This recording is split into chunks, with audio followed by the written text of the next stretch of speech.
पाठ 1 भाषा और व्याकरण लैंग्वेज एंड ग्रामर। देखिए, पढ़िए और समझिए। नमिता, तुम लैपटॉप पर क्या देख रही हो? रोहन, मैं निशा दीदी का ईमेल पढ़ रही हूँ।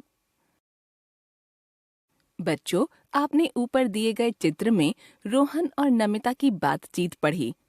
रोहन ने बोलकर प्रश्न किया और नमिता ने सुनकर उसकी बात का उत्तर दिया। निशा दीदी द्वारा टाइप किया गया ईमेल नमिता पढ़कर समझ रही है। ये अपनी बात बताने और समझने के लिए किसी न किसी साधन का प्रयोग कर रहे हैं। यही तो भाषा है। भाषा वह साधन है जिसके द्वारा विचारों का आदान प्रदान किया जाता है। भाषा के 2 रूप होते हैं। भाषा, मौखिक भाषा, लिखित भाषा। मौखिक भाषा, ओरल लैंग्वेज, जब कोई व्यक्ति बोलकर अपनी बात दूसरों तक पहुंचाता है और दूसरा व्यक्ति सुनकर समझ लेता है, तो यह भाषा का मौखिक रूप कहलाता है। जैसे कक्षा में अध्यापिका का पढ़ाना, नेताजी का भाषण देना, 2 मित्रों की बातचीत आदि। टेलीफोन पर बात करना, बोलकर समझाना।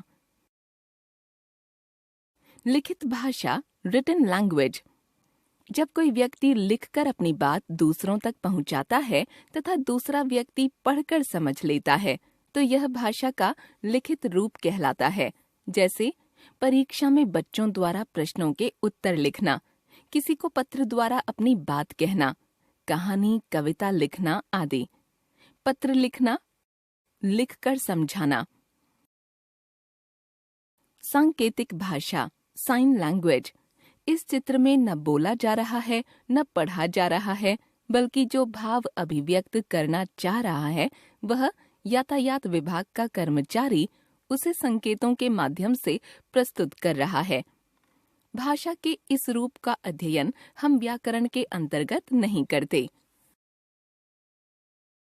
विभिन्न भाषाएं, भारत में अनेक भाषाएं बोली जाती हैं, जैसे हिंदी, कश्मीरी, गुजराती, मराठी, कन्नड़, कोंकणी, मलयालम, तमिल आदि। हिंदी भाषा भारत के अधिकांश भागों में बोली और समझी जाती है। ये भी जानें, हिंदी भारत की राजभाषा होने के साथ साथ संपर्क भाषा भी है। लिपि, प्रत्येक भाषा की अपनी एक लिपि होती है। भाषाओं के लिखने के ढंग को लिपि कहते हैं। कुछ भाषाओं की लिपियों के नाम इस प्रकार हैं। भाषा, लिपि, हिंदी, कोंकणी, मराठी, संस्कृत, देवनागरी, अंग्रेजी, रोमन, उर्दू, फारसी, पंजाबी, गुरमुखी। व्याकरण, क्रिकेट खेलना हो या संगीत के सुर सीखने हो, प्रत्येक कार्य को करने के कुछ नियम होते हैं। ठीक उसी प्रकार किसी भी भाषा को शुद्ध रूप में बोलने, पढ़ने, लिखने के कुछ नियम हैं। इन नियमों का ज्ञान देने वाला शास्त्र व्याकरण कहलाता है। व्याकरण वह शास्त्र है जो भाषा के शुद्ध रूप का ज्ञान कराता है। रीमा पढ़ रहा है, विवेक खाना बना रही है, पढ़ रहे हैं बच्चे।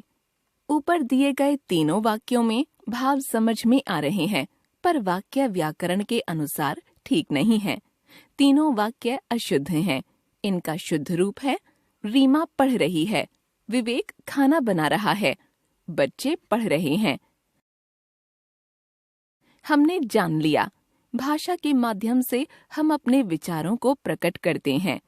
भाषा के लिखने के ढंग को लिपि कहते हैं। व्याकरण के द्वारा हमें भाषा के शुद्ध अशुद्ध रूप का पता चलता है। हम अपने विचार बोलकर और लिखकर प्रकट कर सकते हैं।